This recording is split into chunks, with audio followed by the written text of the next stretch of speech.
السلام عليكم ورحمة الله وبركاته. معاكم أحمد من قناة في المقص. ملخص سريع كده بالكرة المصرية في أسبوع. أولا هزيمة منتخب مصر وديا أمام تونس. طبعا الناس كلها اتكلمت إن لعيبة النادي الأهلي هي السبب في الهزيمة والكلام ده كله، بس أحب أقول لكم بس حاجة، إن الموضوع مش كده، إن اللعيبة اسمه لعيب منتخب مصر، سواء لعيبة الأهلي لعيبة الزمالك لعيبة أي حاجة، هو كله يعني كله هيلعب لمنتخب مصر في الاخر. مش شرط لعيبه اهلي لعيبه زمالك لعيبه ايه، مش شرط يعني. بس هو مش السبب يعني لعيبه، بس هم حملوا النادي الاهلي الهزيمه، بس هو طبعا مش سبب من الاهلي اللي هو في الهزيمه يعني. تاني حاجه هزيمه الاهلي امام اتحاد الجزائر. هو عامه مش ما اقدرش اقول عليها هزيمه، لان الاهلي اتظلم جامد، سواء من اولا لما ابتدى كولر غلط، ثانيا لما الحكم تحامل على الاهلي جامد جدا في هدف وفي قرارات خطا كتير قوي، وبرضك ضربه الجزاء فيها شك كبير جدا يعني.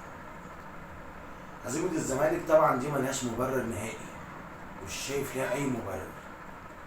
الزمالك مع انه هو بادئ الموسم واول مباراه رسميه من غير مجلس اداره، من غير صفقه جديده، من غير فلوس في النادي، من غير لعيبه كتير ما خدتش فلوس، ما اقدرش اقول ان ده يعني سبب للهزيمه. بس هو طبعا مش سبب، لان ايه ارتا سولار دي؟ مش فاهم يعني ايه ارتا سولار، يعني فرقه مش موجوده اصلا ان احنا نقدر نقول ان هي تتغلب على الزمالك يعني. بس فالموضوع مش ان انا بحلل للزمالك الهزيمه، بس هو ما كانش سبب يعني. مش عارف اقول ايه، بس الزمالك داخل الموسم مفيش مجلس اداره، مفيش فلوس، مفيش صفقه جديده. قاري خبر النهارده كده احمد زيزو بيقول مش هيلعب الا لما ياخد مستحقاته.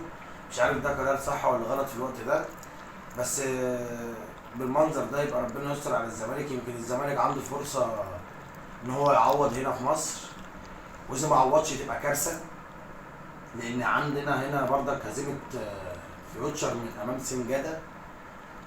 يبقى الاهلي يبقى اولا منتخب مصر هزيمه من تونس، الاهلي هزيمه في السوبر، الزمالك هزيمه في اول مباراه في المباراه الافتتاحيه في الكونفدراليه، هزيمه فيوتشر، برضك تعادل بيراميدز.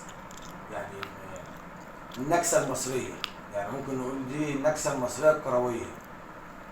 فمش مش عارف اعلق اقول ايه غير ربنا يسترها، لان في حاجات كتير غلط حصلت في الكره المصريه الفتره اللي فاتت دي.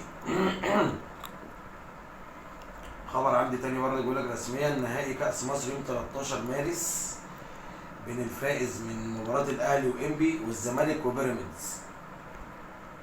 تمام. وبرضك خبر بالنسبه لصلاح، صلاح كده حقق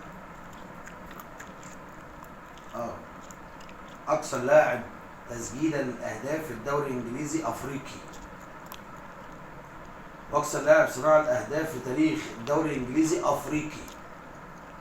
عشان بس واضحين، ما قلتش عربي، ما قلتش افريقي. تمام. برضك عندي خبر تاني كده بيقول لك كريستيانو رونالدو يحتاج 149 هدف رسمي يعني في ماتشات وديه ديت مش محسوبه عشان يصل ل 1000 هدف. تمام.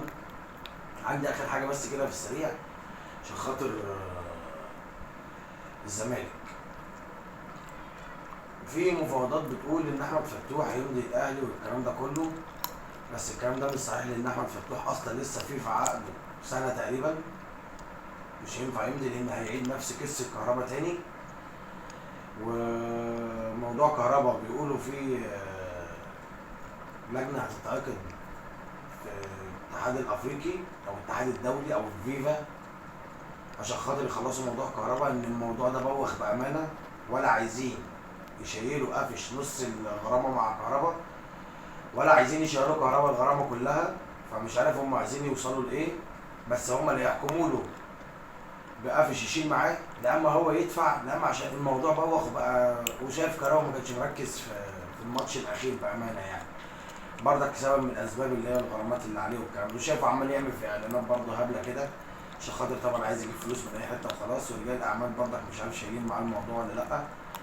بس نقول انا هسميه عامه ملخص سريع كده: اسبوع النكسه الكرويه. والسلام عليكم ورحمه الله وبركاته. ارجو الاشتراك في القناه وتفعيل زر الجرس ليصلكم كل جديد.